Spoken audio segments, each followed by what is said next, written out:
It's that fine time of year where it's time to start some CFL football. Welcome, everybody, to the Canadian Football Countdown. My name's Adam Stewart alongside Ryan Coop and the King of the North, Trey Colbeck, here this evening. Welcome back. It's season preview time, and not even season preview time. This is the weekly preview for week one of the Canadian Football League. Real excited to get everything going. And welcome to 288 of the Canadian Football Countdown. Proud member of the Canadian Football Podcast Network. We'll talk a little bit more about that in a little bit. And the Alternative Football Network as well. We got all sorts of things going on, but big thing, of course, week one preview. We're going to talk fantasy. We're going to talk teams. We're going to talk some storylines. And, of course, we're going to go and do some betting as well. We'll try to get you out here in a good time, though, as I introduce our panel here this evening. First things first, over to my left, I have Ryan Coop, who usually does this stuff. Why are you always going so quiet all of a sudden on us, Ryan? Hey, happy to be here this evening. Happy to be in the shotgun seat. I guess Trey and I are sharing it, fighting over who gets shotgun, who's going to sit in the back seat tonight. I don't know. But yeah, happy to be here and, happy to give... I've hosted like 270 something episodes of this podcast, and I figured we've got some great folks here. It's time for them to start as well as we kick off a new season here, of course, on the podcast. Gonna be a bit of a different season for me. I got a lot of life stuff happening this summer, so you might see me in and out of the podcast and disappearing for lengths of time throughout the summer here. So you got, we're putting you in the hands of Adam and Trey here, and I think you're well covered with the two of them for a lot of the weeks this year, but happy to pop in and out as I can throughout the summer, and that includes this week for our week one preview. It's scary because we made Ryan sign a lease for the car now, and Ryan is, definitely signed it, but I don't know if he knows what he's in for yet, especially with the guy to my right. He goes and made a little bit of a fool of me in fantasy draft this year. Oh, my God. But you know what? Maybe after a while, I'll forget about it. It's Trey Colbeck. Trey, what you up to? I guess I got to send the screenshots to Adam Schefter here to break the news that there was nothing confirmed, when I say, we'll talk about it. But no, I'm doing okay. Have to go King of the North because if you watch Game of Thrones, you knew that Jon Snow was always coming for the king, right? So I'm coming for you, Adam. And I think I had the best team on paper after that draft on Monday, which, if you didn't watch, go check it out on our YouTube channel or Discord. We had some fun, 2 hours of fun. Maybe watch it at 1.5 speed if you want to get through it a little quicker. But yeah, it was good times. I think everyone had a good time except for Mike might not be happy with his team, but I don't think he's ever been. He wins and he's not happy with his team, right? So, doing pretty good. And Adam, bring it up with the commissioner, man. You know what I mean? Bring it up with the commissioner. No, please don't. I don't want more drama this year. Honestly, if it's between me and Adam fighting, I think that'd actually be kind of entertaining. But pretty much it just ends up like a little cat fight. We just sit there and slap each other for a while, and then we go home and deal with it. It's just like how you deal with your brothers when you have to. You just go grab them and slap them around, and then you guys go in the back and figure it out. So, yeah. If you didn't watch it, of course, like Trey just alluded to, make sure you go check out episode 287 of the podcast. That one there is our fantasy draft special. Ryan spends a lot of time figuring out rules and figuring out plans and how to make that one run as smoothly as humanly possible. And then I end up winning it. So it's a great episode. We always have a lot of fun with it. My neck is still itching from that silly cape that I had to wear the whole night, but it was well worth it. So, yeah, check out our teams. Make sure you go and check on our Discord channel and let us know who you think is probably going to win the fantasy league this year. I think it's going to be the guy with the crown on his head right now, but hey, who knows? While we have a chance here, I do want to do a little bit of a read for our sponsor, Game Time TV. Learn more about Game Time TV by visiting GameTimeTV.ca or by following on Facebook at facebook.com/GameTimeTVMB. And as always, I do want to acknowledge that the Canadian Football Downtown is brought to you from Treaty 1 territory, traditional territory of the Assiniboine, Cree, Ojibwe, Dakota, and Dene peoples and homeland of the Métis Nation, and as well from Treaty 4 territory, traditional territory of the Cree, Saulteaux, Dakota, Lakota, Nakota, and Métis nations. And of course, if you can't get enough of us, not sure about that, but nevertheless, you can head to our Discord channel.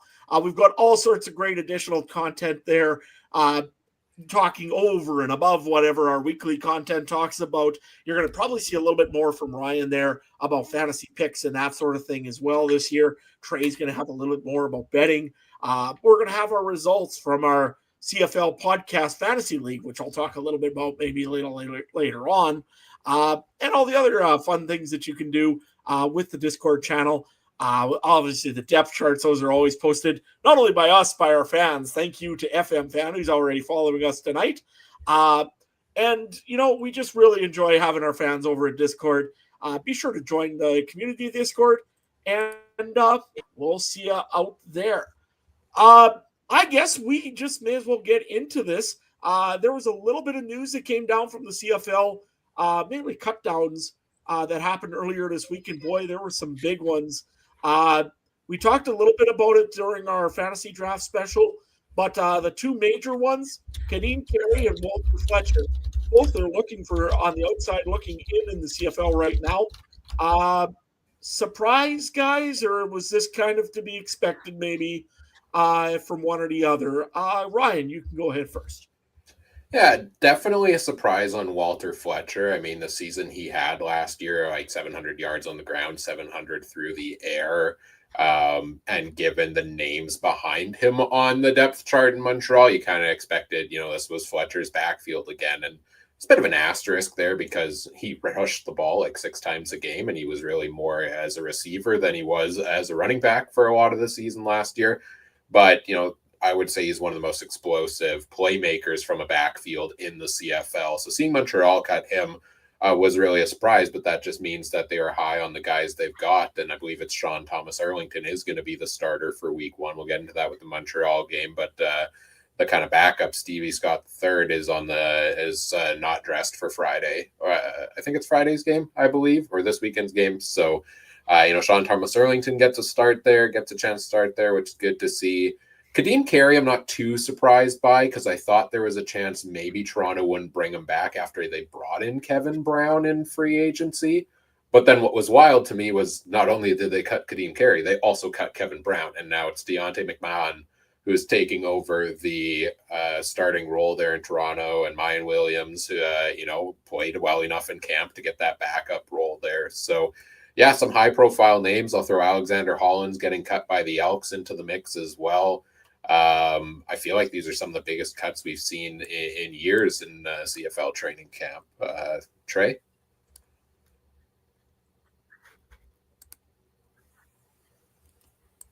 Trey, you there?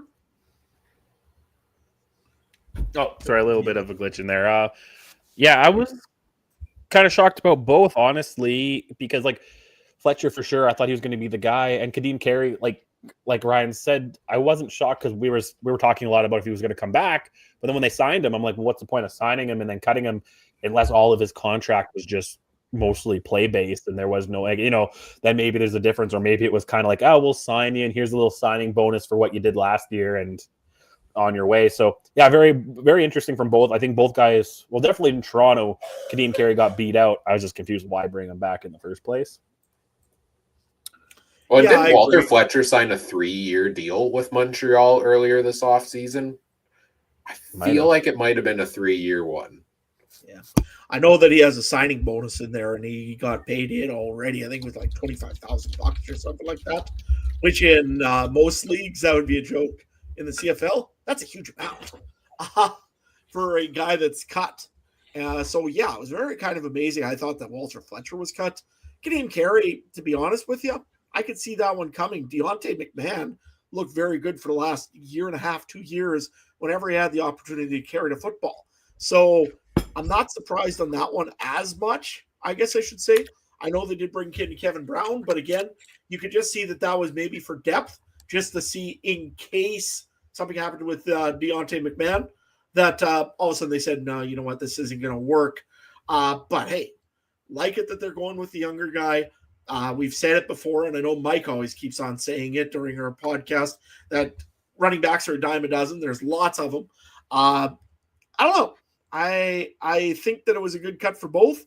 I think if you're going to make a change, do it early, get it done, and see what you can build with. I don't mind even in Montreal that right now they're going with a national running back. So that's kind of cool as well. It helps with your depth. It helps with your ratio. So why not? We'll see what happens here. We'll see both of these teams playing later on this week. We'll talk about them more in our preview show. Other news that I had for you, Toronto, I guess, injury front-wise, I did want to bring up that Chad Kelly is not ready to go for game 1 of the season. I believe it will be Nick Arbuckle starting. Any thoughts if is this going to be a long-term thing or short-term thing? And if it is, what do Toronto fans have to get a little bit more nervous about it? Trey, you want to go first? This is exactly why we didn't punch that trade talk, man. I didn't think Chad Kelly would be ready to go, and you never know. And then I don't think it's a big deal because they got some backups in place that, took care of business. Sure, Arbuckle, if you look at it overall, might not be the guy, but, he is 1-0 in his last start, right, which is always a good sign to have. So as long as it's less than, I don't know, for 6 weeks, I think we're good. Ryan?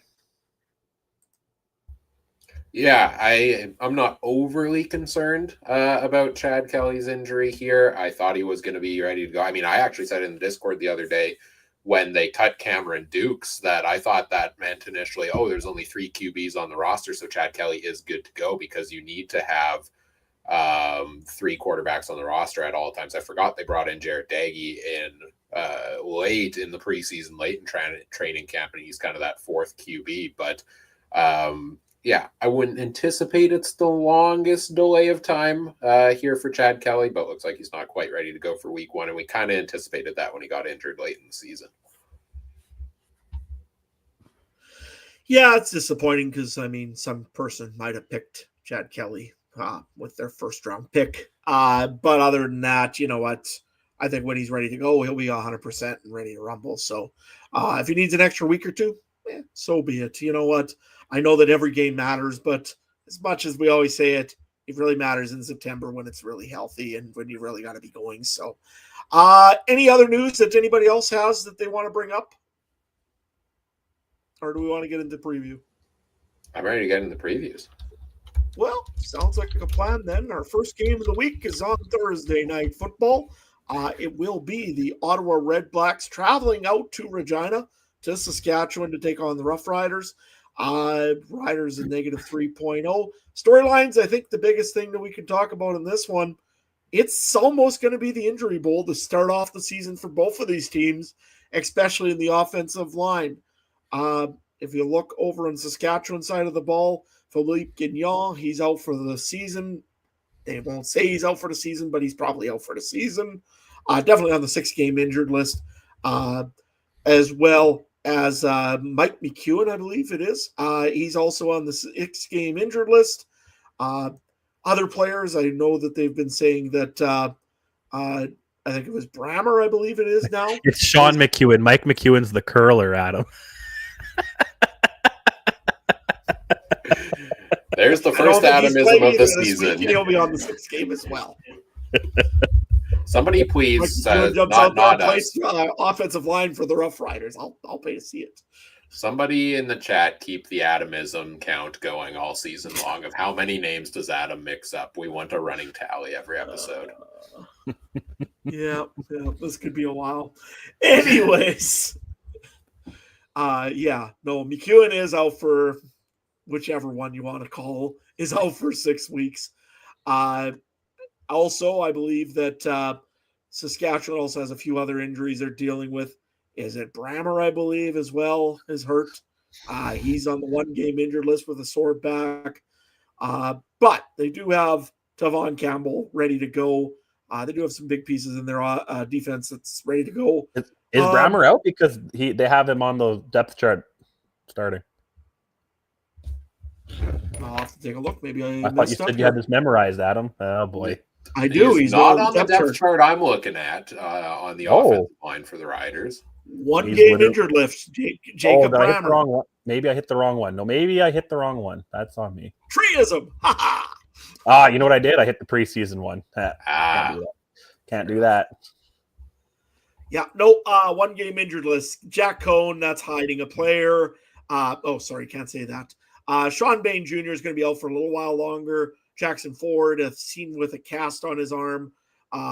Cozy Onyeka, Albert Awachi, Braden Knoll, Jacob Brammer, and Tommy Neal. They're all on the 1 game injured list. 6 game injured list. Charbel DeBeer is the only one that I didn't talk about. Defensive lineman. He is on the 6 game as well. Thoughts? Does the Riders have much of a chance with all these offensive line and defensive players and everybody all being injured, or is this just kind of, part of the reason why you have depth in a league? Yeah, that's the biggest concern, as it always is, right, is the offensive line for the Riders, and can they hold up?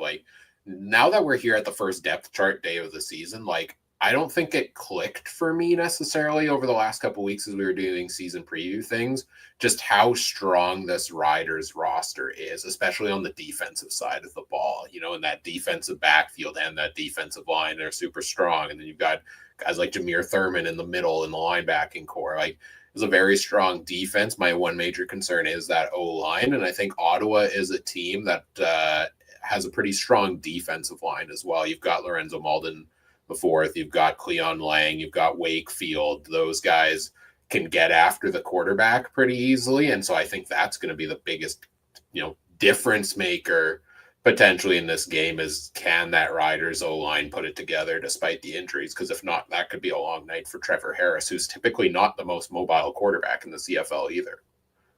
Trey? Yeah, I just want to take my depth charts. It was starting to make no sense why there was 8 backup offensive linemen. Those depth charts I was looking at. Now we're at it. Yeah, who are we talking about? Riders offensive line. Anything you want to talk about with this game, really? Both offensive lines really need to, show up, I think, especially if you want to look at Ottawa's. They still have a pretty inexperienced quarterback, all considering, got to give him time. And both sides, this game could be a run-heavy game if they play it right. You got Stanback and Adetoboya on one side, and then the other side you got Ouellette with the fullback on the other side. So this could be some big truck in football, right? And offensive line wins and breaks that. So if I was either offensive coordinator, I go run the ball first 3 or 4 plays, especially if you pick up the first, right? Just to set the tone, and then it gives you some time for play action, and that might help too. And there's a little bit of an inexperience on O-line because of injuries. And if you want to look at Hardrick loves to run the ball. If you watched him for the last, I don't know, seems like 50 years play in this league, he definitely likes to run the ball. And I honestly, you want to probably could take either running back in fantasy potentially on this game, and I think it would be a good game that way.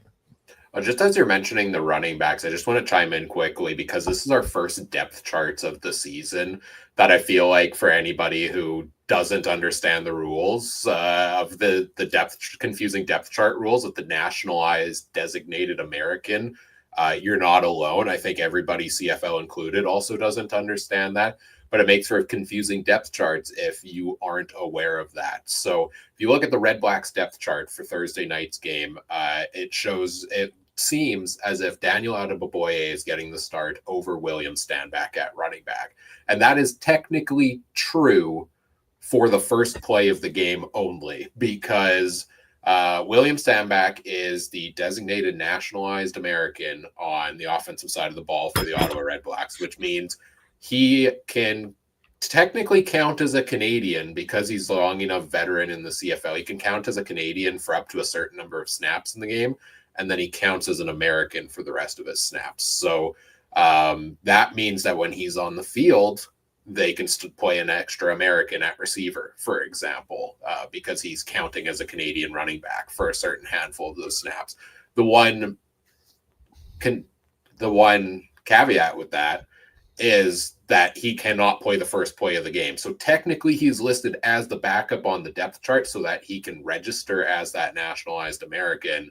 But after the first play of the game, Adeboboye comes out, William Stanback is coming in for the bulk of the carries. So it's really confusing. It's not marked very clearly on depth charts. So especially for people playing fantasy, betting, stuff like that throughout the season, you really got to pay attention closely to that and just like think about what makes sense. I think we saw some lineups last year where like Tim White was listed as a backup at wide receiver to a guy who barely played all season. It was like, no, that's not what's happening here.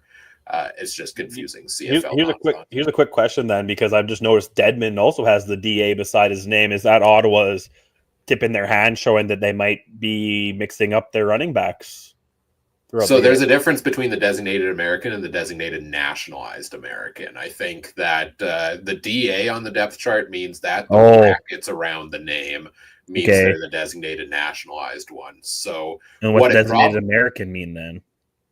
What's the difference? I don't know. I don't remember, to be honest.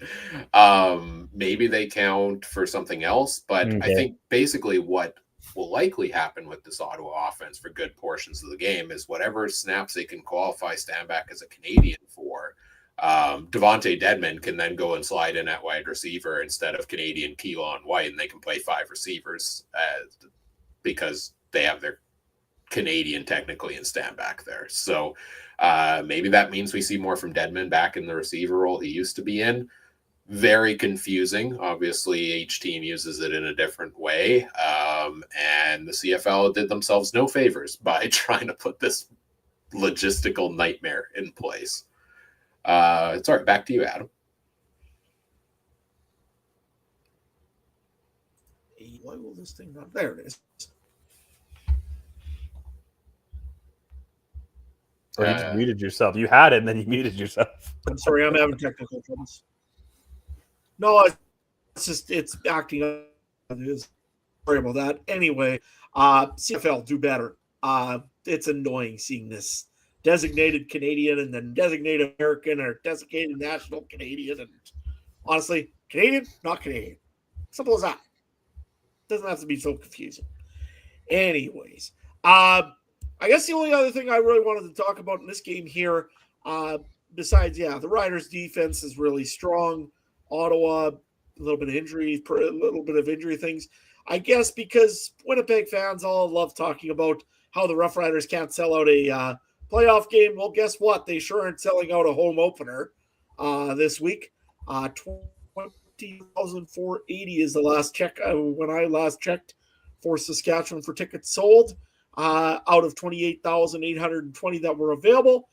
The stadium holds 33,000 exactly. Is this a bit of a concern? Because you know what? Home opener, Saskatchewan of all places. Is this a part of a victim of Thursday night football? Trey, what's your thoughts? Yeah, I don't have the numbers in front of me, but I thought Saskatchewan struggled at Thursday night football over the last couple of years. 20,000 is a fair bit dip. Man, I also just wonder if it's just the economics, man. You know, you got 2 guys on this panel that had to give up season tickets for a variety of reasons, and one was economic, right? You know, can't. And I hate Thursdays, to be honest. I know I get it from a TV standpoint, but going to the game was the worst on Thursdays. I think it's a little bit of everything. Just economics. Maybe the team hasn't been the greatest. You know what I mean? Bomber preseason game was pretty full. You know, here like 2 weeks ago. But it looked pretty empty in preseason Regina. I know it was delayed, and I know there's some things, but there's just be a lot of things going on, isn't it? It's busy farming time in Saskatchewan, Adam, too, right? Things like that play factors into it. You can't, Thursday's a tough, I don't know. You answer this. Is it easier to come to a Thursday night game, or would it be easier to come a weekend game in your situation? For 99% of Saskatchewan, it's easier on a weekend game. Oh, I mean, weekend. That's what I mean. Guys are traveling from Saskatoon to people are driving from Saskatoon to Regina. It's a 2-hour drive. You start the game at 7:00. You go till 10:30, 10 o'clock roughly. Then you got a 2-hour drive home. So midnight. And by the way, my kid's going to be up at 6:30 in the morning to go to the school the next day, right? it's tough for Saskatchewan, especially a team like Saskatchewan that has a lot of fans that travel. I don't like it. Myself, I mean, worked great because I work Monday or Tuesday, Wednesday, Thursday. I'm off on Friday. For me, great. I'd gladly go to this game if it wasn't for farming season. And yes, it is a busy season right now. It's spraying season. Some guys are trying to finish up seeding. Some people are moving cattle. All sorts of stuff's happening over in the rural side of things. So I can see why why it is what it is. I bet you there'll be a few more walk-up sales. Some guys just saying, hey, it's a beautiful night in Regina. They'll just show up. I don't expect anything around. I'm expecting about 25 and a half, maybe. And that's season ticket holders and everything. So don't expect the stadium to be having 25,500 in there, because I guarantee there's probably a lot of season ticket holders that won't be going if it don't matter what. So, Ryan, any thoughts on this? No, I agree with exactly what you said. I feel like Thursdays don't do a ton of service for Saskatchewan fans. I think it works in other cities better. Like Winnipeg, I think the Thursday night games often work because during the summer, because weekend is cabin time for a lot of people. But it doesn't work when you're more spread out across Saskatchewan, like your province is. So I think you guys hit the nail on the head there. Okay. I've got actually a real good comment here from FM Fan. Be thankful you can watch all games on TSN now instead of being let down by the CFL Plus this week.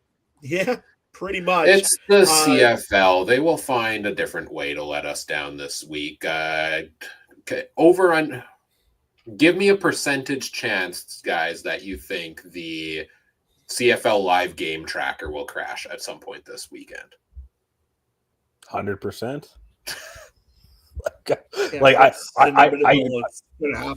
We always say bet the ant farm, but that one maybe bet the real farm on that one's pretty.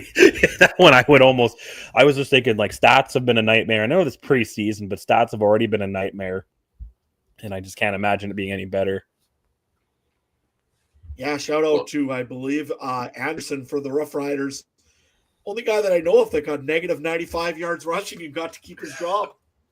I did see that. The fumble they allowed, they counted that as negative rushing yards and actually had it on the stat tracker that the Riders were at negative 90 rushing yards. Can only go up from there. Yeah, I would hope so. But let's get into the fantasy side of things.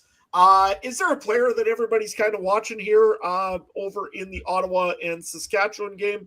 Ryan, you're our old fantasy guy and our new fantasy guy and our always fantasy guy. Oh. You go first. Anybody you're looking at?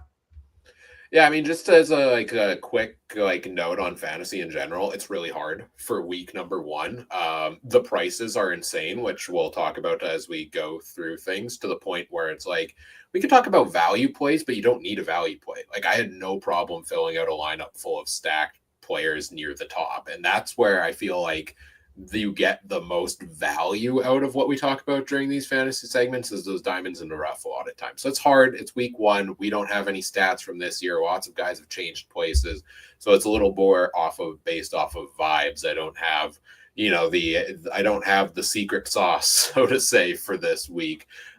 Players on the Ottawa side that are intriguing. I mean, Khalil Pimpleton at $8,000 seems like a massive deal at wide receiver. I like Justin Hardy. He seems like kind of the safe play on the Ottawa receiving core. He's kind of who I have in my lineup right now from this game. I think he's the only one I have so far.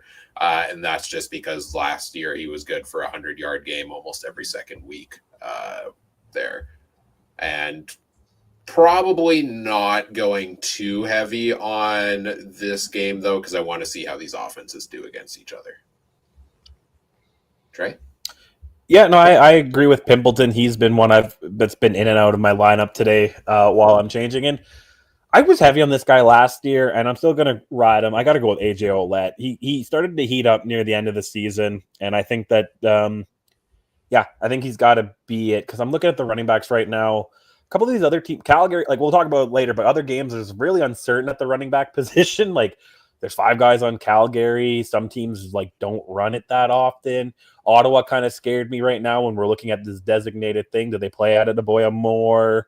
Do they play Dedmon more? Like a lot of different situations, and there's no Oliveira, right? So I think Ouellette's kind of my my workhorse this week.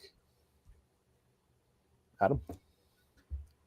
I'm looking at two guys, three actually. Over on the Ottawa side, I think Khalil Pimpleton is a very good pickup.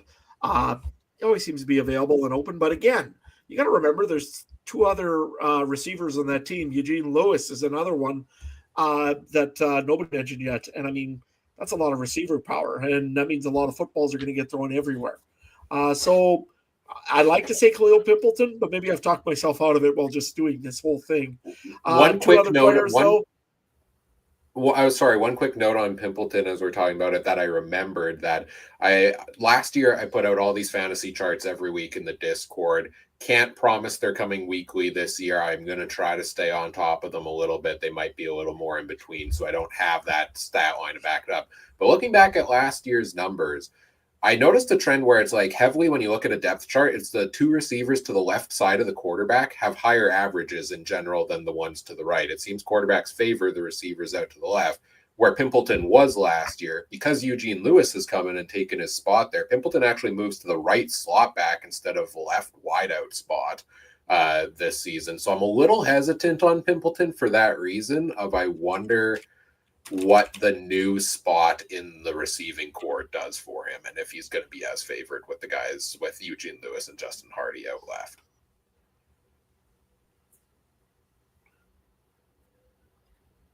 Okay. The other guy that I'm looking at for the Rough Riders, Keyshawn Johnson. Last year he had a very good season, kind of had a breakout. I think he's going to be a very good player again this season. We'll see how good he can make. The one thing I really am starting to get a little bit more, and again, in our fantasy leagues and podcast fantasy leagues, and in this case, I'm hoping that my internet's still working here. Okay, I see that was slowing down for a minute. It's getting a little choppy, so after this thought, you might want to reconnect. Okay. Yeah. Yeah, I'll get you to leave the studio. Don't end the stream. Leave the studio and hop back in, maybe, Adam, and we'll see if that fixes things for you. I think he was mentioning the Saskatchewan I've hit the red button over on that corner before.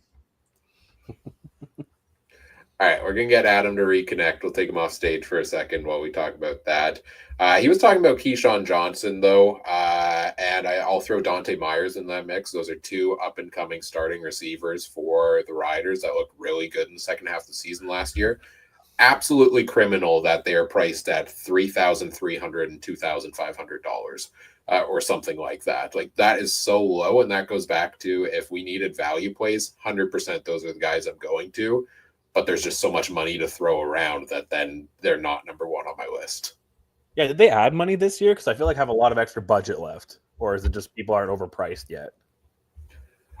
I think it's just people aren't overpriced yet. The salaries are so low across the board. Because I thought this was the easiest I've made a lineup. I just put a bunch of players in, and then I was like putting some value plays in, and I was like, oh, wait, I got like 15,000 left. Why am I doing the value plays? But exactly, yeah. Yeah. All right, we've got Adam back. I think the internet's a little bit better. We just rounded out the fantasy talk here for Ottawa and Riders. If you want to carry on into our betting picks here, Adam. Yeah, for sure. So Ottawa is a 3.5 underdog against the Rough Riders this week. 3 points, essentially. Again, if you know how most betting works, 3 points is essentially home field advantage. So I guess they're essentially going with a pick 'em on this one here. Early in the season, I guess, makes sense. Trey, I guess you give your and I guess the over-under is 48. Trey, who do you got this week over in the game number 1? This is actually an incredibly tough line. If it was 2.5, I would smash Saskatchewan all day, but that extra half point makes it tough, and we all know how interesting the Rouge can make spreads in the CFL. This was an NFL game. I think I'd be more comfortable with the 3 than with the Rouge, because this game just strikes me it's going to come down to a field goal, or maybe even knowing Brett Lottler a missed field goal, game-winning game kind of thing. So I am going to take Saskatchewan -3.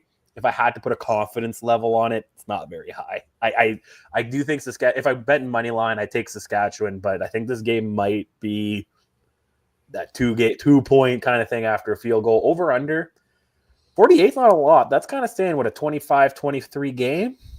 Yep. Let's hit the over, because I think both offenses can be pretty dynamite and both defenses can kind of. Well, this was the game though last year. Wasn't there one that was like 13-12 or something after overtime? Something stupid. Okay, let's hit the under. Let's hit the under just because of that. Watch it be like that. Ryan, who do you think?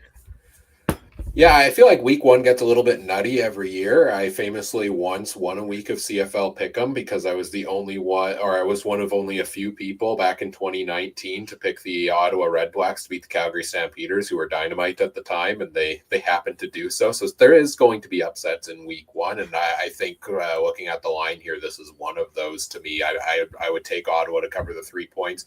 I am actually taking Ottawa straight up this week because I think they're going to shock the Riders a little bit here. I think Ottawa is going to be a very good team this year. They fell off second half of the season. They looked good first half last year. I think we're going to see a ton of progression from Drew Brown. Interestingly, I don't know if you saw, but Bo Levi Mitchell was asked who are his top 3 quarterbacks in the CFL this week, and number 1 on his list was Drew Brown. Which was a little bit surprising. And I think we're going to see some good progression from him if the defense can shore it up a little bit. I think it's going to be a close game, but I would take Ottawa on the +3 here.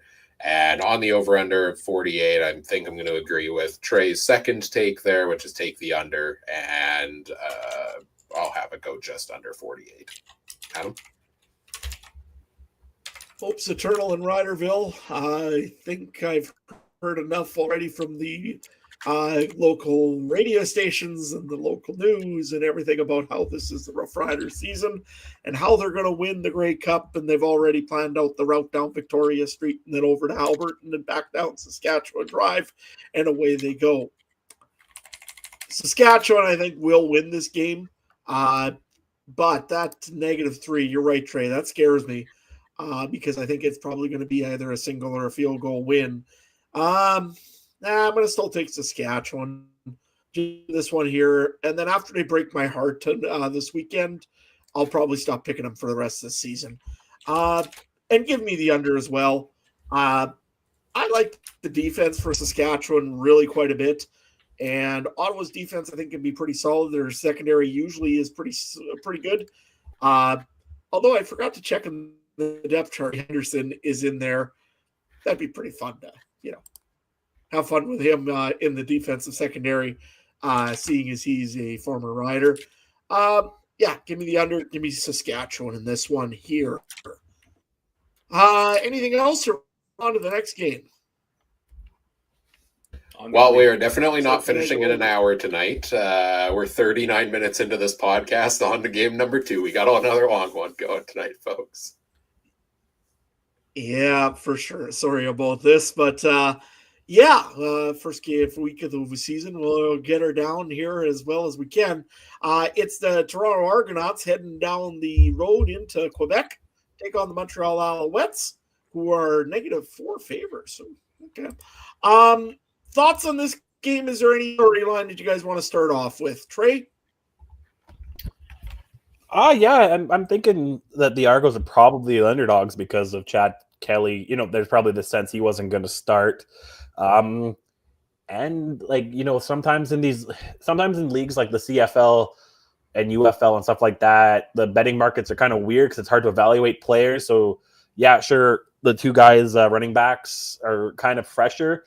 So that might have played a little factor than that. You kind of knew what you were going to get with Kadeem Carey. So things like that. I'm not too shocked Toronto is the underdog, and even by 4 points. And 48 again, I think they just got lazy and made the over-under the same here probably. But I think it's going to be an interesting game.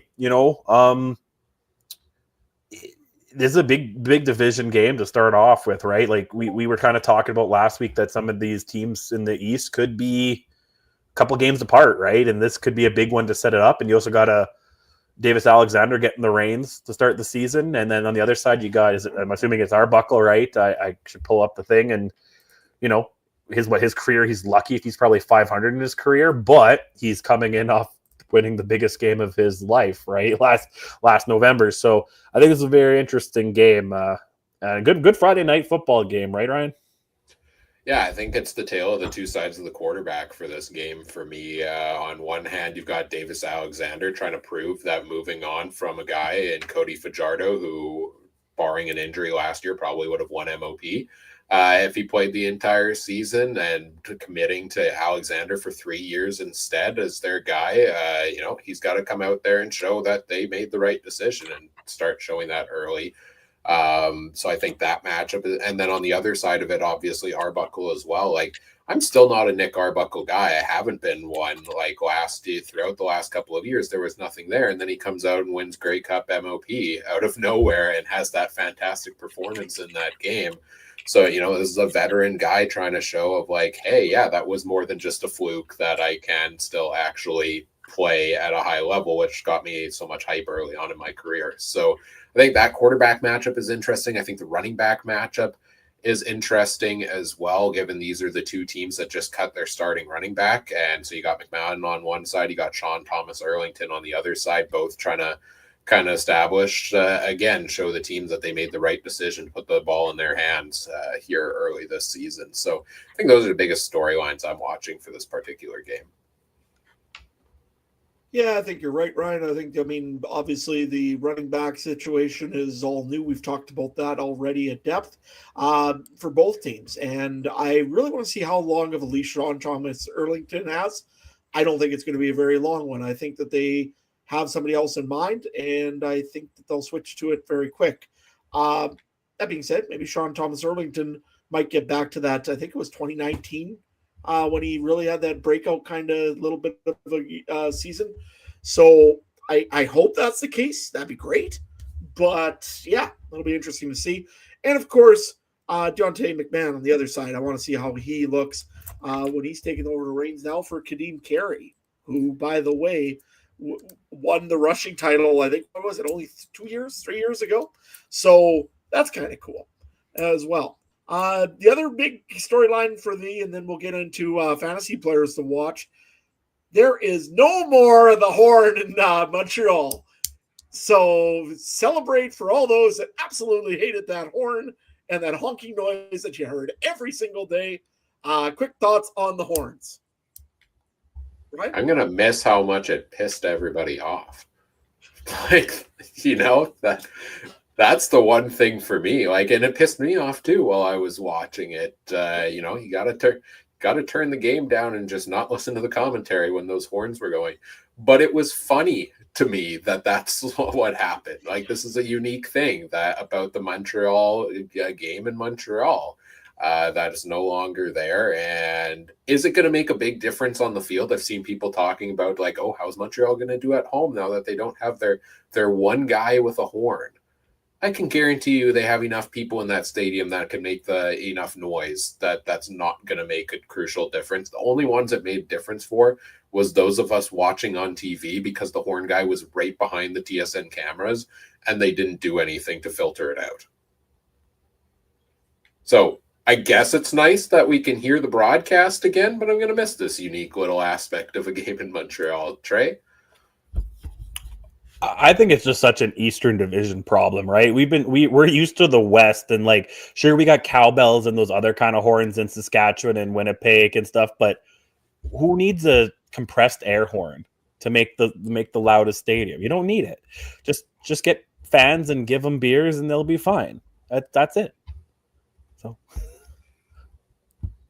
I mean, honestly, I'll be honest. The only time I watch Montreal play is when they play Winnipeg. So thank God. And maybe I'll watch more Montreal games now.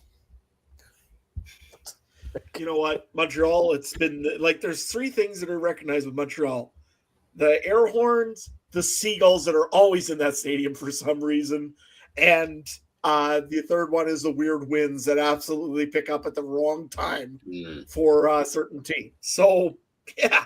Strange stadium. Would love to go one day.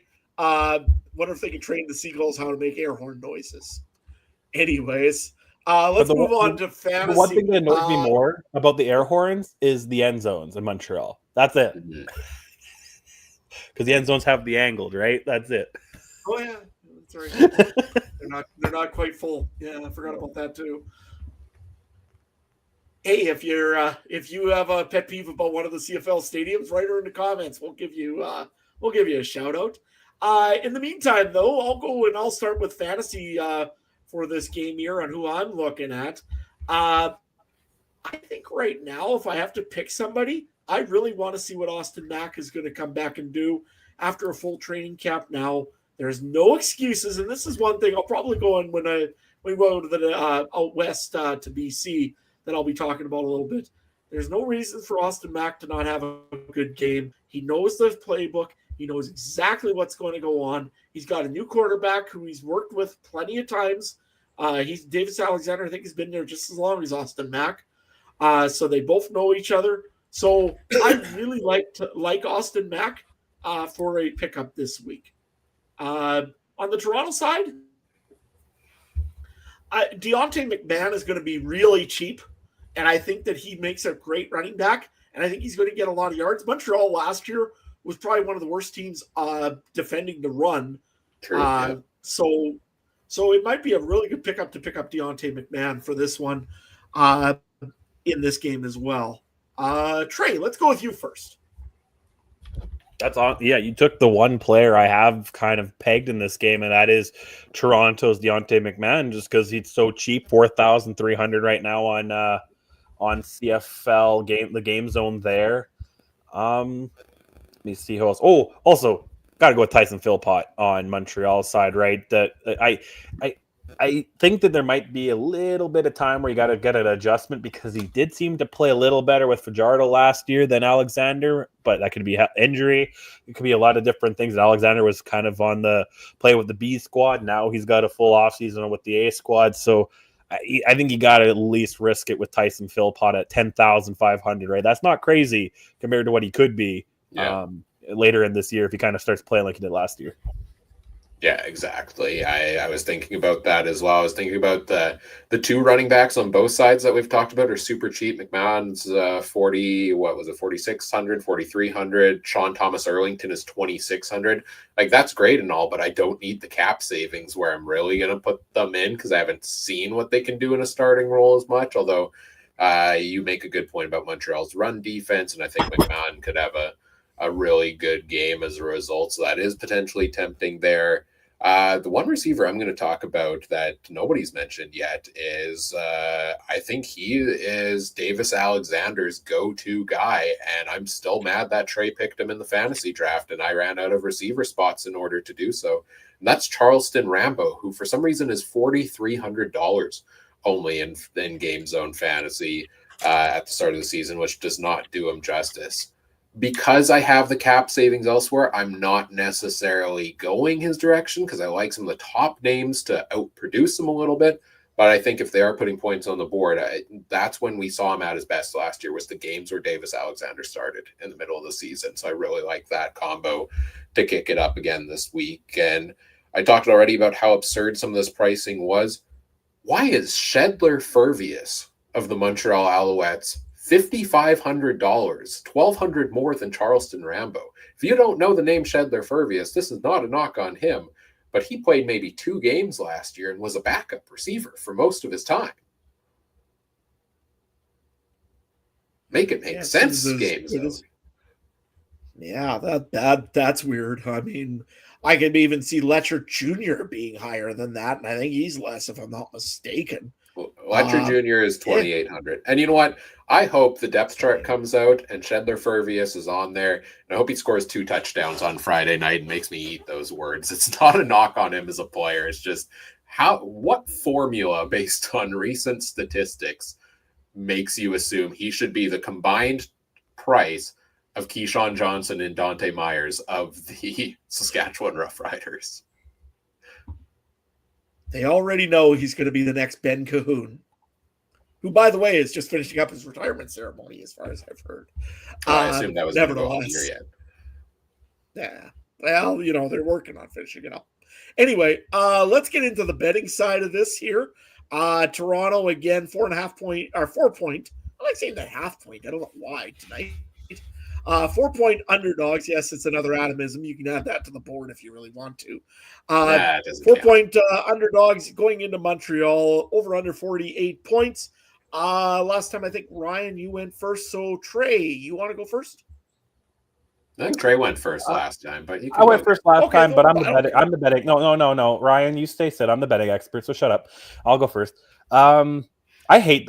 Adam, you're not wrong though. I hate when the games are the 0.0 because it leaves this push opportunity, which I think should be cheating. But also, if you read the fine print of any gambling site, they can cancel your bets at any time without notice. So I mean, what doesn't matter. So this is an interesting one. If it was Chad Kelly, full health, and he had the full training camp, I think the line would be different, obviously, but I would be eyeing more Toronto. In Montreal, I don't think the air horns are going to affect the defense that much negatively or positive in either way. I will go Montreal with the 4.0. Thinking this will be kind of that 5, 6, 7 point game just because I know I keep talking like, ooh, Arbuckle had the Grey Cup, Arbuckle had the Grey Cup. I'm not as high on him like just Ryan said. I was definitely more high on Chad Kelly when he won the Grey Cup a few years ago, playing half a game versus I am Arbuckle. So give me Montreal at the -4.5.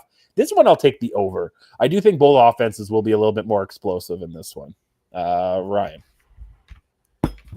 I'm going to take Montreal as well. This is not one of those bizarre world upsets I think of in week one. I like Davis Alexander more than I like Nick Arbuckle at quarterback. I like the receiving core. I really like Montreal's defense that I think could cause some problems for the Argos here. So I'm going to take Montreal at the -4, the over under 48. I'm going to go under on this one a little bit as well. I think, there might be some jitters from Alexander.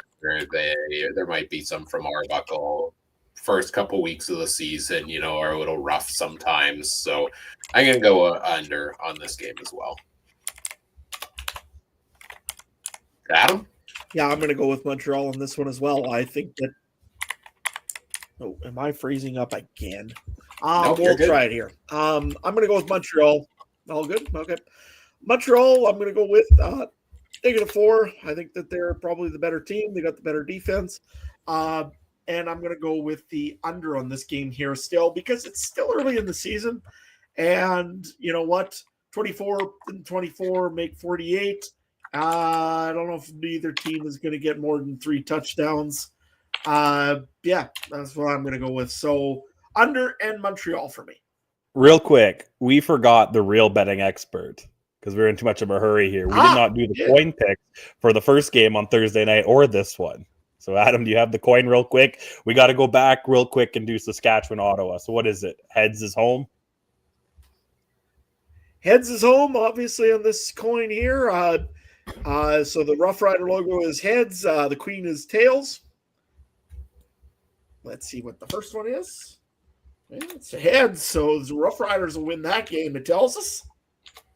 And just when we do with the coin, by the way, we just do straight pick 'em. We don't do anything with the what do you call over under or any of that stuff. It's just what it is.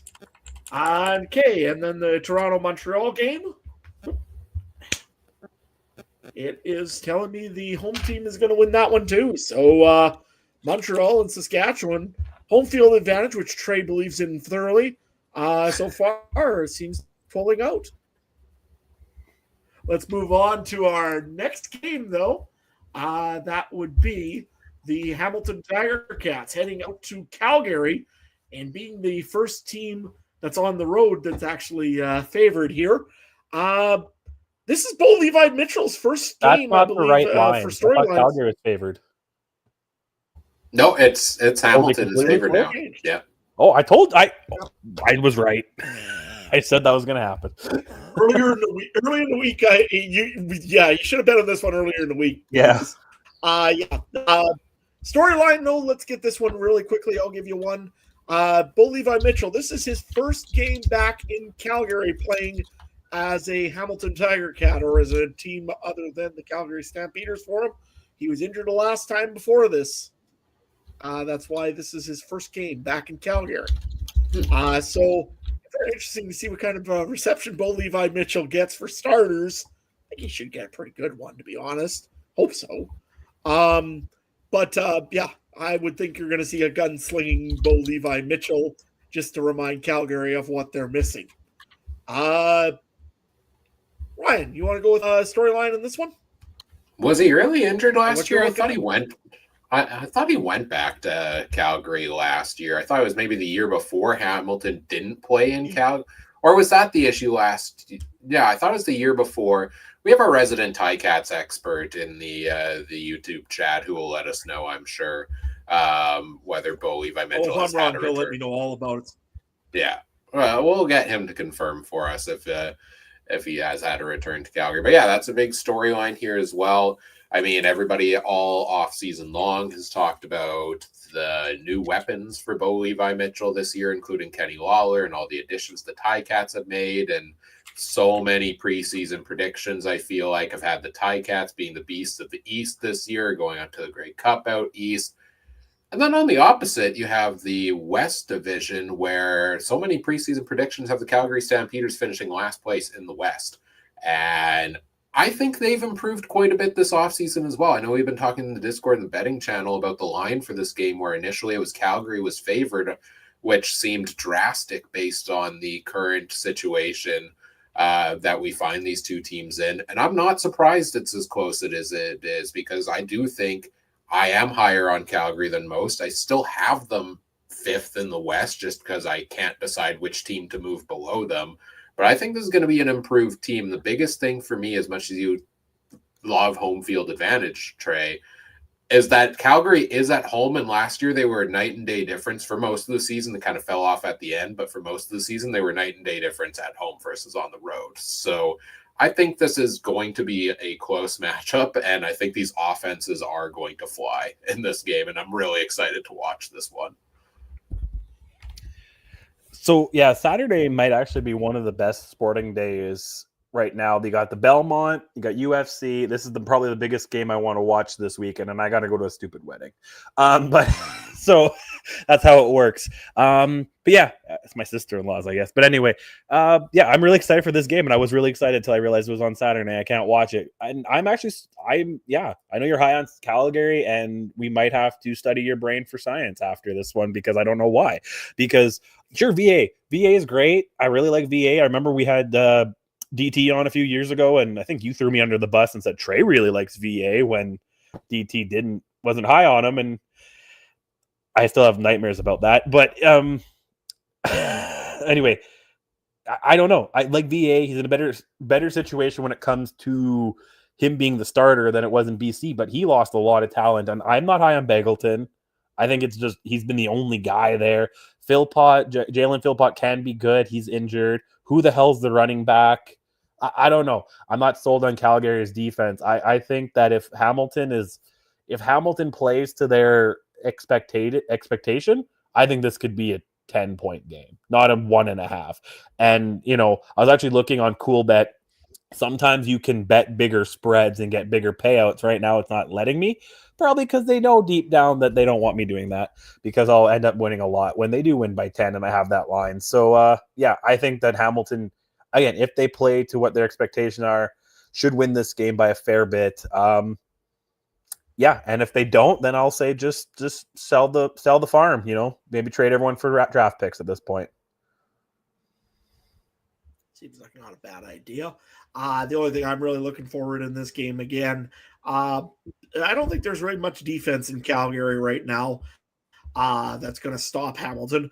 I don't know how much defense there is in Hamilton in some places to stop Calgary and Vernon Adams Jr.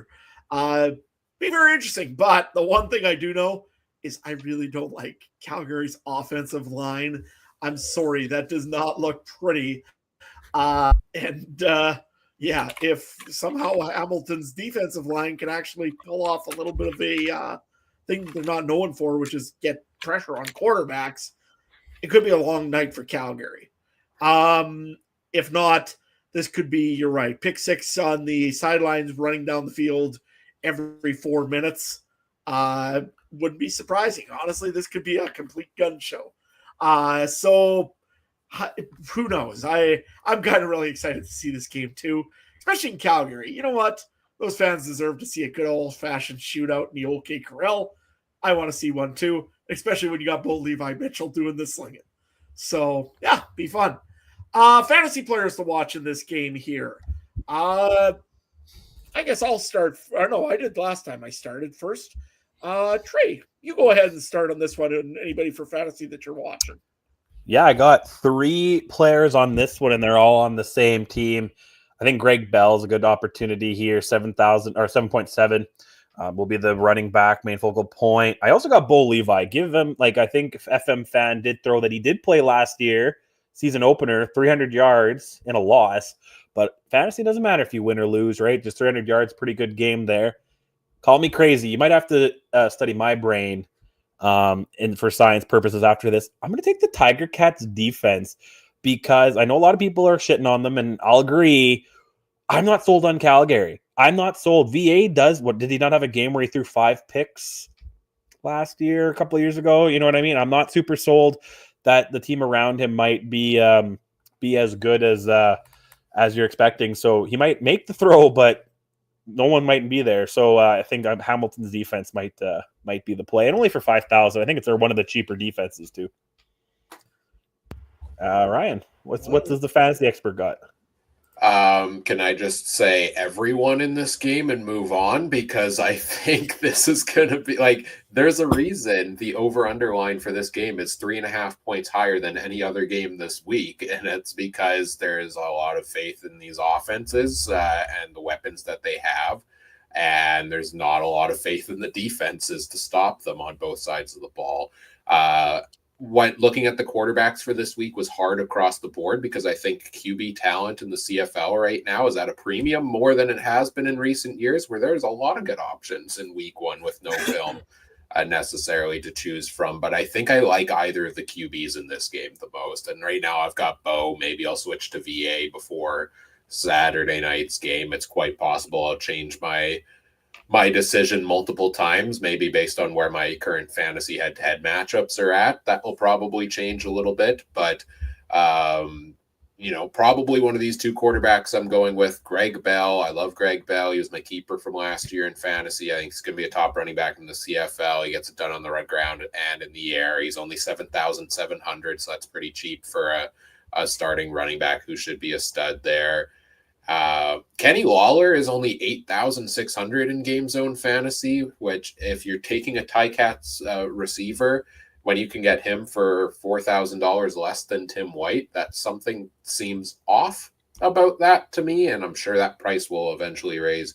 So I do have Kenny Lawler on that side. On the Calgary side at receiver, I'd be tempted by any of those options. Bagleton at 11.6, Rhymes at 8.8. Jalen Philpott maybe a little less so just to see what his usage looks like, but he's at 6,400 if you do need a middling price. I think anybody at receiver is going to be a high profile pick in this game, to be honest. And I am definitely not going to either defense. I can't agree with you more, Ryan. I think I would pick almost anybody on these 2 teams except for one player, and that's just because of a little bit of an injury concern. Drew Wolodarski. Don't go that way. And there's so many other players you could pick. To be honest, I don't know why you would pick him. But hey, it sounds like he may be hurt or he might be banged up. He may not be playing. Just to keep that in your fantasy minds as well. Other than that, Bo Levi Mitchell, Vernon Adams Jr., any of them is good. I think you probably maybe want to go with VA a little bit more for the run. Honestly, the running backs, probably, again, Greg Bell maybe over Dedrick Mills in this case. And the receivers, pick whoever you want. Just warned you about Wolodarski. Other than that, pretty much there's no real bad choice on any of these sides. If you were planning to pick Drew Wolodarski in week 1 of 2025 CFL Fantasy, boy, is this the podcast for you. I hope you stick around for this season because you're going to learn a few things here and there along the way, because there is no right reason why the 5th best receiver on the Hamilton Tiger Cats should be in your lineup in week 1, given the pricing structure. I'll make an argument. I'll make the argument he was the 5th best receiver in the Winnipeg Blue Bomber lineup last year, and he made big plays, and he had some good weeks. I think I wouldn't put him every week, and I don't think week 1, but I think if you pick your spots, and I bet his first game against Winnipeg, I would definitely put him in there.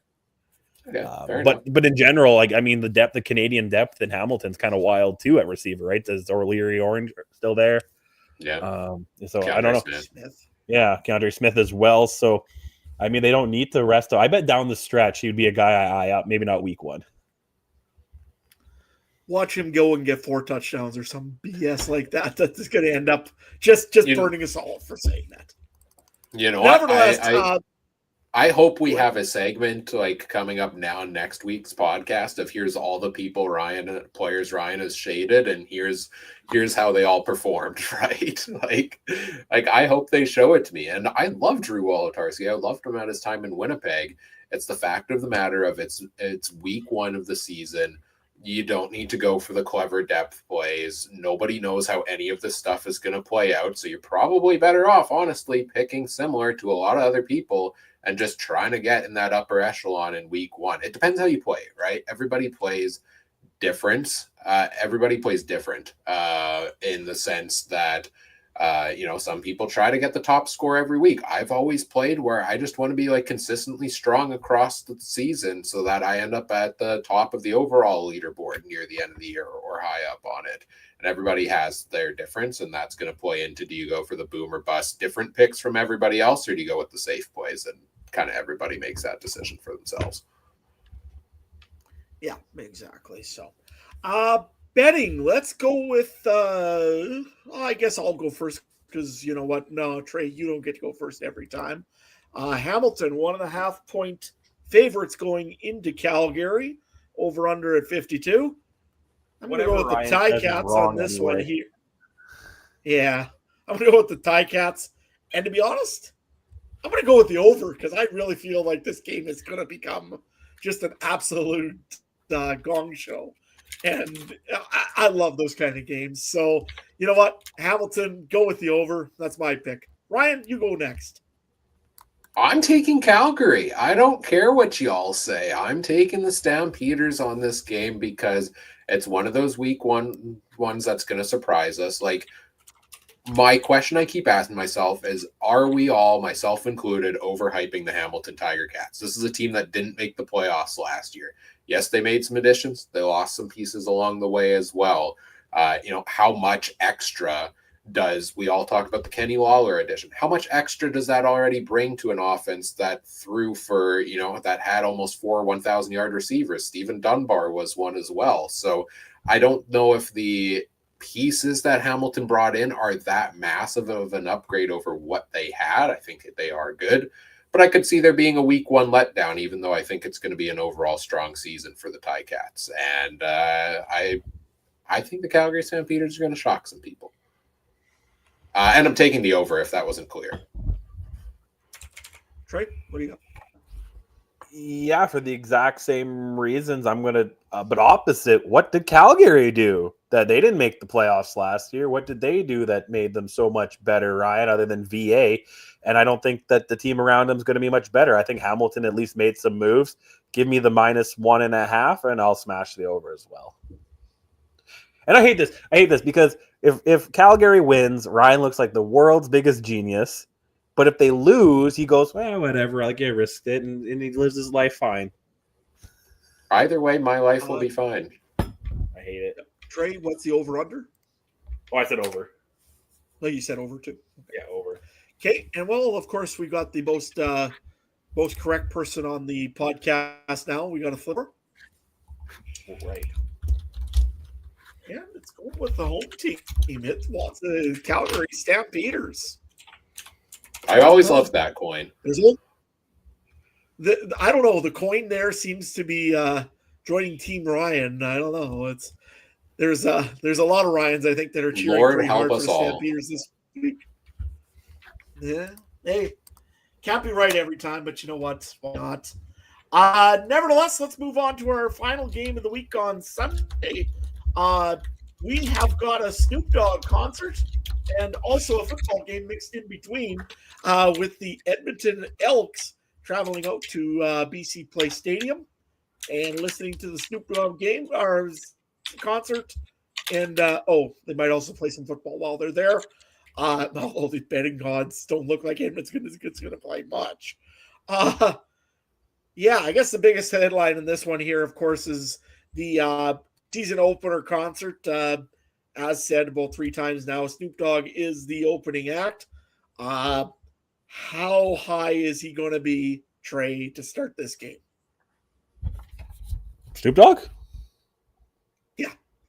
Absolutely blitz. Like I think he was stoned out of his mind at the Super Bowl in LA, and it's still illegal in the States. When it's legal up here, he doesn't he own I thought he owned a company, weed company, to part with Seth Rogen or something stupid. So he's gonna be out of his mind, which I'd love. And honestly, I don't want to watch it if he's not. So Yeah, sure. He's got to get the Trailer Park Boys up there too, right? So I'm interested to see if the air quality index changes at all after the pregame concert.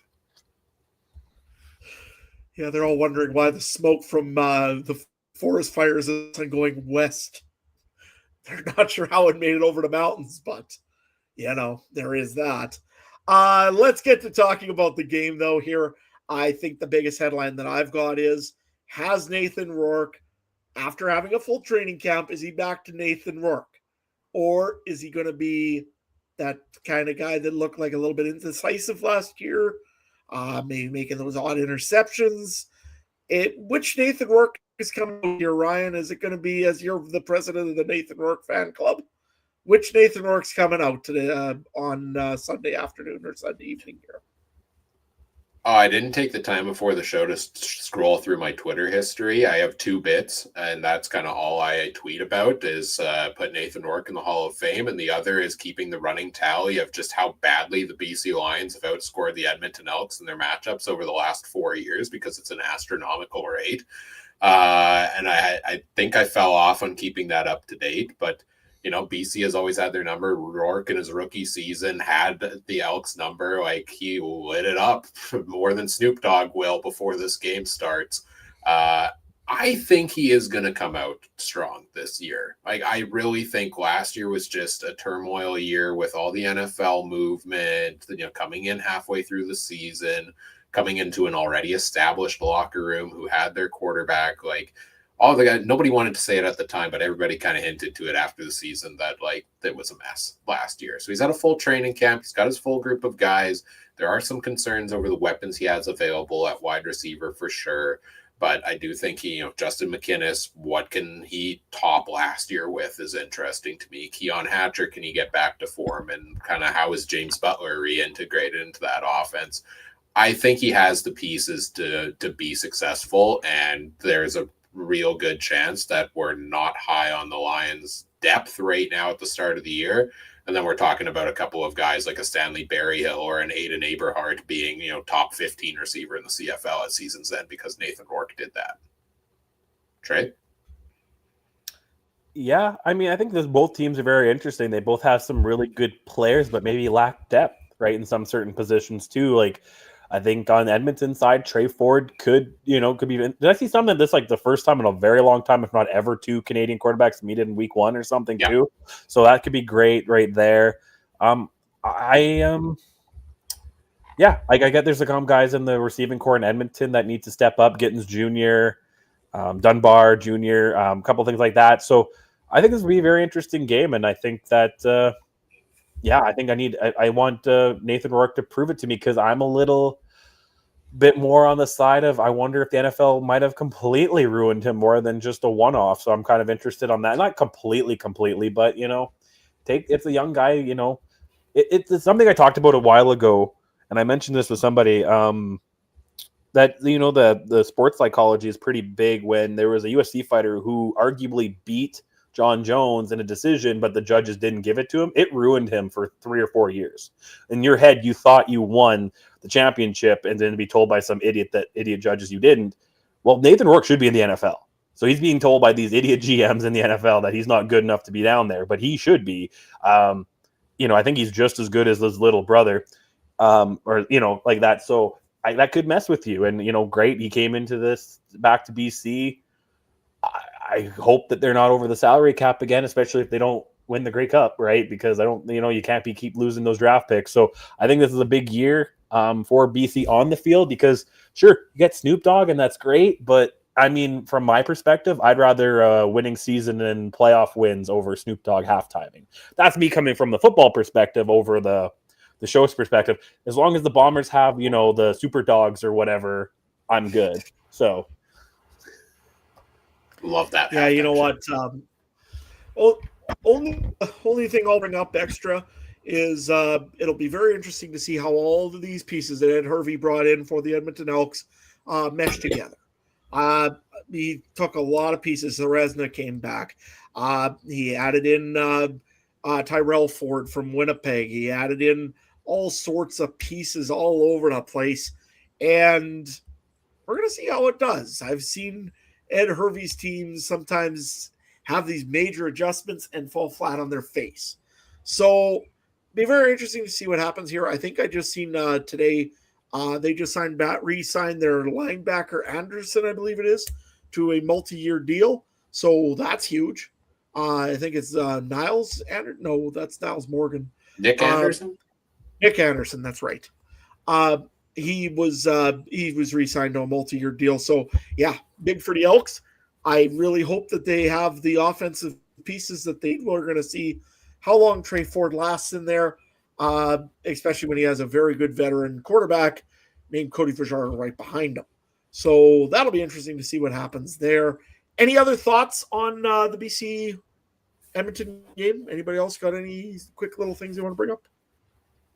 If there's any team in the CFL that needs a win in week 1, it's the Edmonton Elks. Like, we cannot do this again this year where we have a highly hyped up off season for the team. We're all excited coming into the year. They brought in massive pieces on the D-line, the defensive backfield.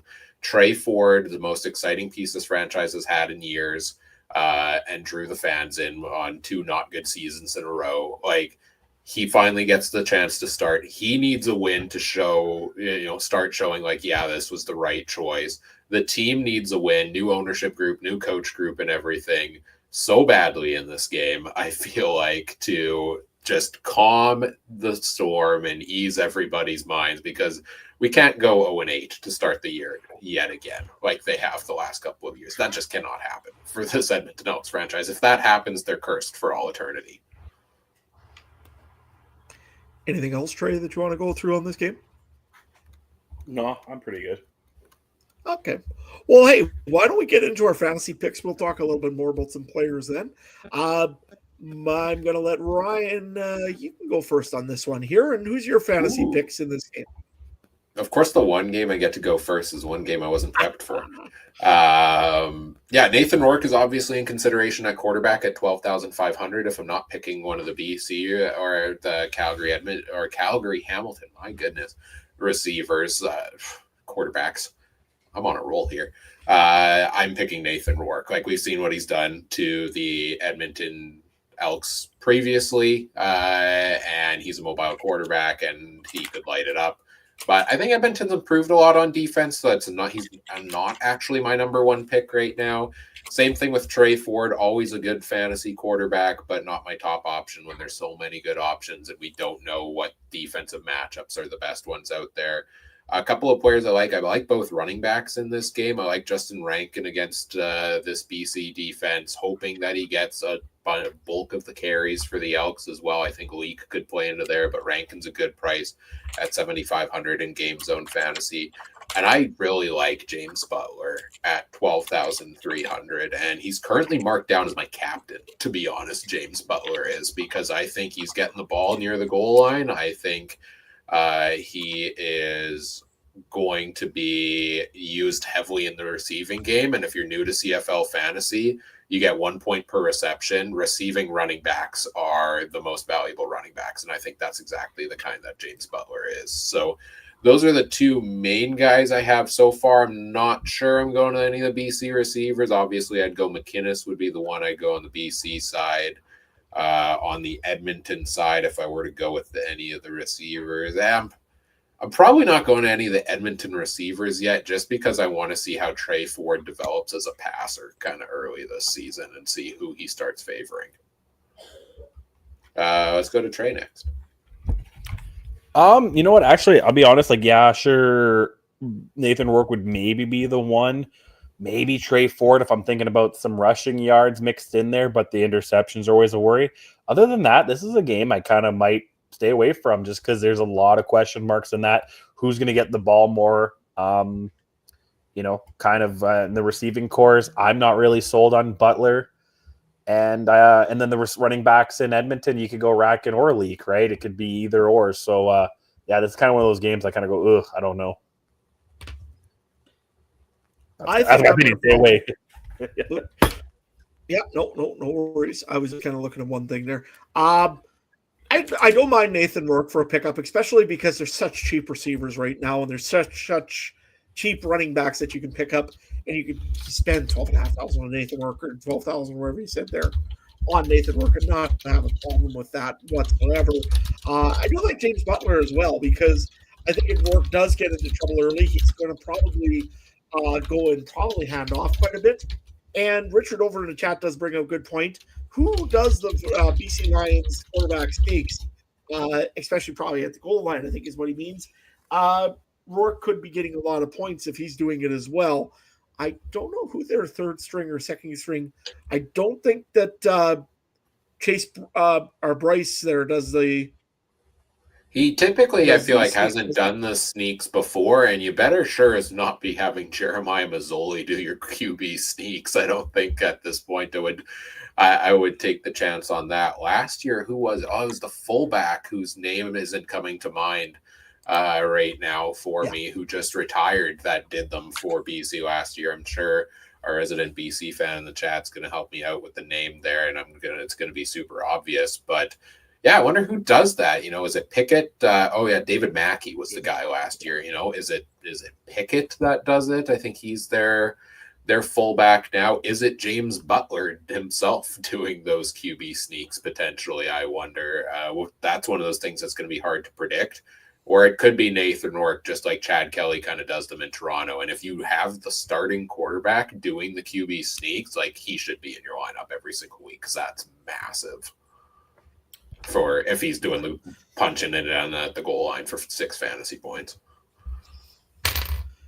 No doubt. I think you're right there, Ryan. Okay. Well, yeah, I think that's our fantasy side of the things for this. Betting wise, Edmonton's going in as the 5.5 point underdogs to this game. Yeah, they usually play in BC. It might be even should be more. Trey, you go ahead and tell us your picks first. You know what? Call me crazy. I'm going to take the Elks plus 5.5. I think BC will win this game. I don't see it being a touchdown game. I think both games, I got question marks on both sides. And I think this will be a good West game. I think these two teams will be battling for third or second in the division. I think they'll be right in the mix. So I think this is a big first game. So I think Edmonton will probably lose, but I'll take the plus 5.5, over under 48.5. You know what? I'll take the over again, because both offenses could have some potential. Ryan? I'm going to agree and take the plus 5.5 on Edmonton. As absurd as that statistic I was talking about, where I didn't have the exact numbers before, is. I do think this is a well-improved Elks team. I don't know if they'll win. I hope for their sake they do, but this is the biggest line of opening week. You don't really know what we're going to get from either of them. Also have many of the same concerns. So I'll take Edmonton plus 5.5, but I'm going to take the over on this one, because I think both offenses can put up some points here. I'm going to probably go with the BC Lions. I know I shouldn't be, because that's quite a spread, but Edmonton's usually terrible, and they have been for the last how many years? Until they prove me wrong, they've been terrible in BC Place Stadium. Give me the BC Lions. Give me the under. I think the BC is probably going to get like 40 points. Maybe Edmonton gets 3. I don't see Edmonton doing very well this week in this game. I think BC is going to give them all the smoke, and so will Snoop Dogg. Yeah, that goes and does the games in here. The over-under? And the over-under, I guess. And I got to go and flip a coin, too. I'm going to go with the under on this game here, under 48.5. And I'm going to go with the BC Lions, as I said before. Let's see what the coin tells us, though. Coin goes with the queen head. So that means it's the away team that's going to go on this one. So the Queen is thinking that Edmonton's going to do something. So you're telling me there's a chance because of the coin. You never know. Coin might be right. Maybe it's finally Edmonton's time to start off on a 1-0 start to a season. That will almost about do it for our fantasy and our game previews here. Just quickly want to run through some of the fantasy leagues that we're all involved in, whether it be the Discord League, whether it be the Podcast League, and of course, Canadian Football Fans Fight Cancer. Trey, do you want to run through the Discord League matchups or what's going on over there? Oh, you know what? Do you know we were doing this? So you come back to me and I'll pull up the schedule. Well, how about I go first and I'll go and do the Podcast League portion of this. We've got our week 1 matchup. We've got 17 teams in total in the Podcast Fantasy League this year. All members either of the Canadian Football Podcast Network or just regular podcasters of the CFL this year. So week 1, we are going to start with myself. I'm going to be taking on the Elks Herd this week. Ryan, you're going to be taking on Greg on Sports, who's part of the Piffles podcast. And Trey, you are taking on, if I could see it correctly here, Trey Colbeck is taking on Andrew over at the Turf District. Any thoughts going into these matchups, guys? I mean, I welcome the opportunity to hand a Rider fan a week 1 loss. That sounds pretty fun. And I made it to the finals 2 years in a row. Didn't win it last year, unfortunately. Won the year before. But, week 1 starts my my road to a 3rd straight trip to the championship. Trey, any thoughts on the Elk Turf District and Andrew? Nah, hopefully they pick a lot of Elks and we'll just get a big win. That's all. Fair enough. I don't know about smack talk. I've got the Elks Herd I'm taking on. Oh, sorry. You go. Okay. Yeah, no, I mean, the Elks Herd, I guess, they let's say, I'm hoping the same thing too, that they maybe pull like one of our podcasters that are in the league, pull a Ryan Ballantyne and pick every single Edmonton Elk. Probably not going to happen. But, hey, it was worth a thought.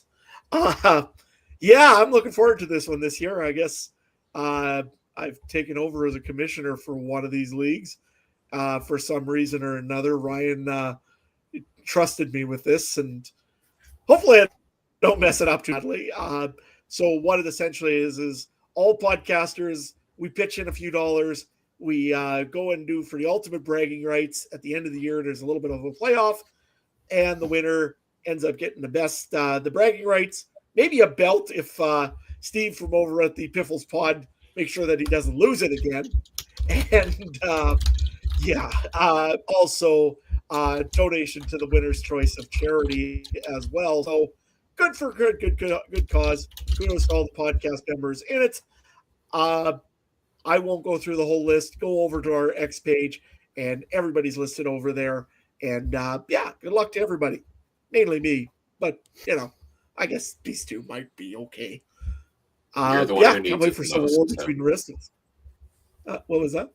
You're the one who needs the luck the most, so you can have it. Yeah, I won the league that matters, though, right, Ryan?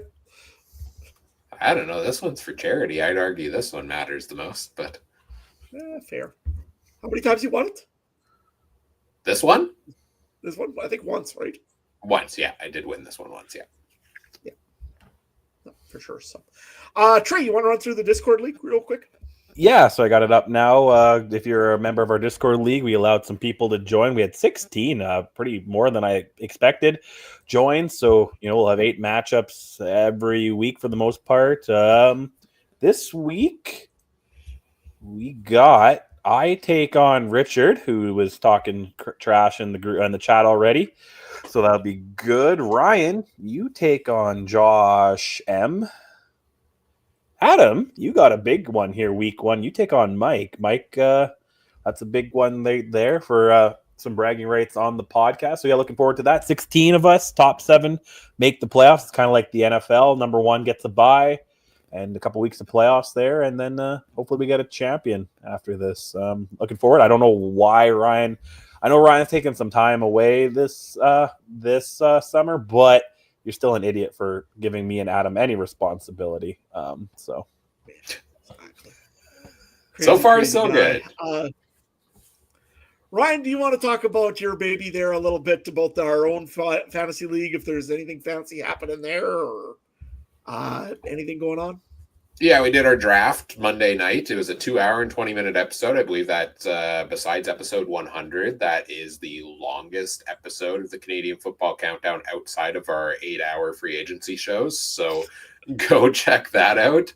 It was a long night. We had a long draft that we went through, and it was a lot of good talk about some of the fantasy options out there. Obviously, we're playing season-long fantasy. Really wish the CFL had an official option for that. They don't yet, so I built it for ourselves. I'm building a fancy new waiver system for us this year, which I've been putting a lot of work into, and we'll hopefully have ready for next week for that as well. Unfortunately, if anybody's wondering, no, that's not available to the public.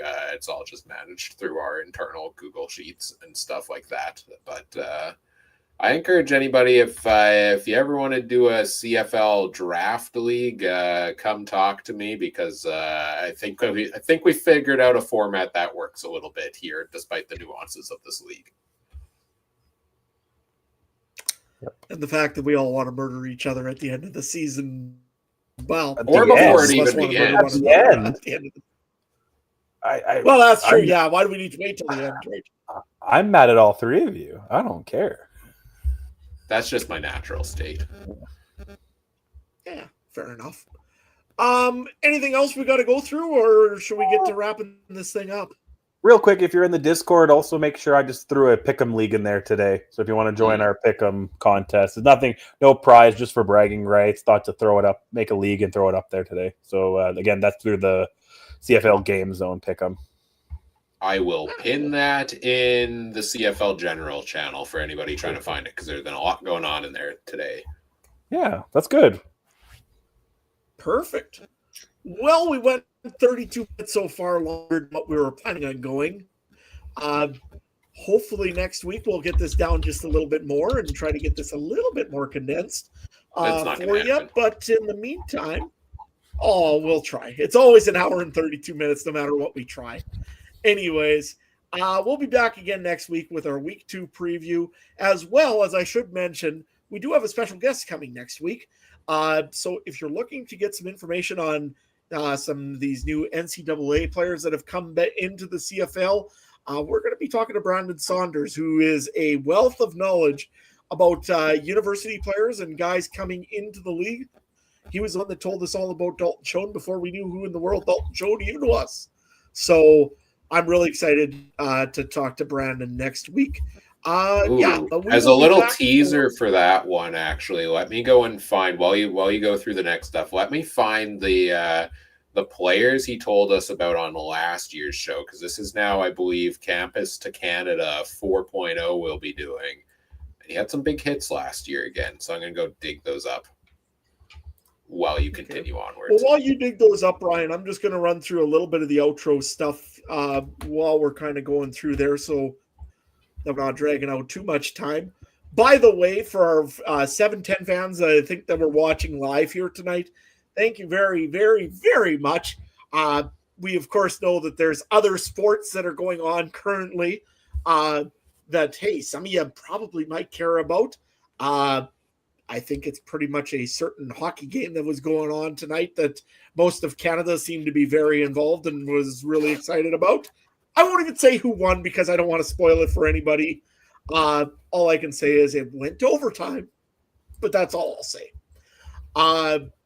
Nevertheless, if you can, make sure you follow us over at the Twitter, or X, I guess nowadays, at CFC Countdown Pod, or on Facebook at facebook.com/CFC Countdown Pod. You're going to find our stats for how our fantasy leagues are going, how everything is going on. If we got some special thoughts in the CFL, I'm going to try to make a weekly poll again, like I did last year for about 10 weeks. Then I forget to do it, but I'm going to try to make it for a whole year this year, so that you have some polling and some cool things to interact with. And we just want to hear from you as well over on our X page.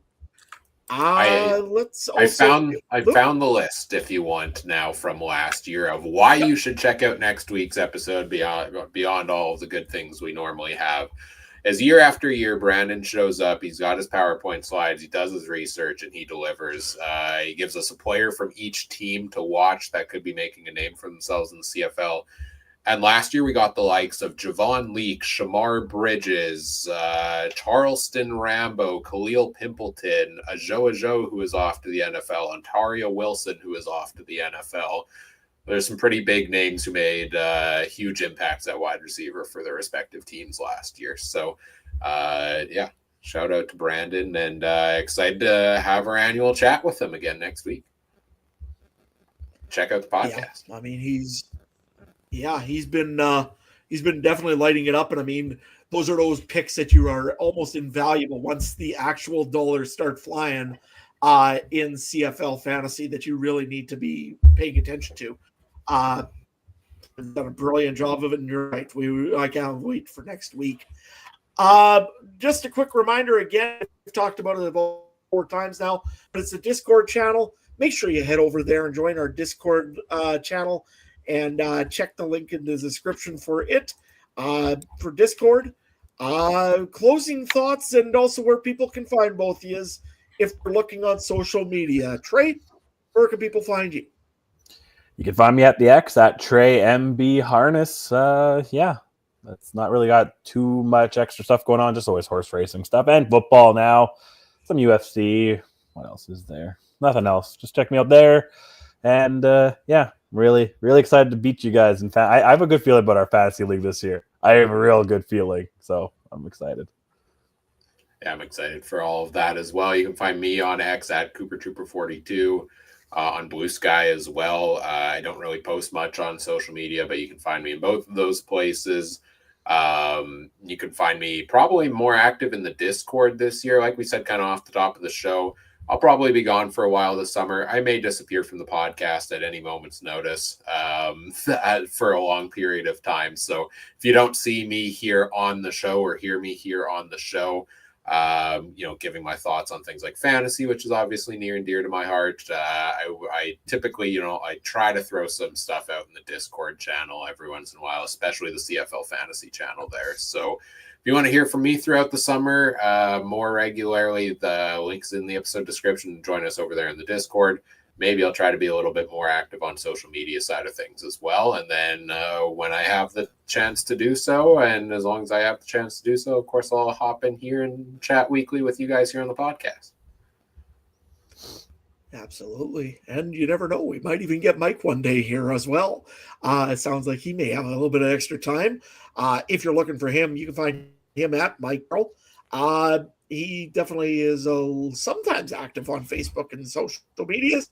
But yeah, look him up as well as Game Time TV. Make sure that you go and take a look at his stuff that he's got going on there as well. You sort of one if you're bored to read a bunch of stuff about farming, I guess, kind of cool. Either that or I'm going to GIF war with probably Trey or Ryan at some point. That's about the only time we ever see Ryan. Pretty much. On social media is a good GIF or GIF. Is it GIF or GIF? Honestly, which one is it? We're not debating this an hour and 39 minutes into the podcast. It's Thank gosh, because I wanted to get this done too. Anyways, podcast platform you're listening on. We appreciate if you do all the fun things such as like, comment, subscribe, rate, review, share the show with your friends. Help us grow the show. We always appreciate stuff like that. And of course, from Ryan Coop and from Trey Quebec and from myself, we want to just thank you very much once again for watching. See you next week. Have a good one. Goodbye.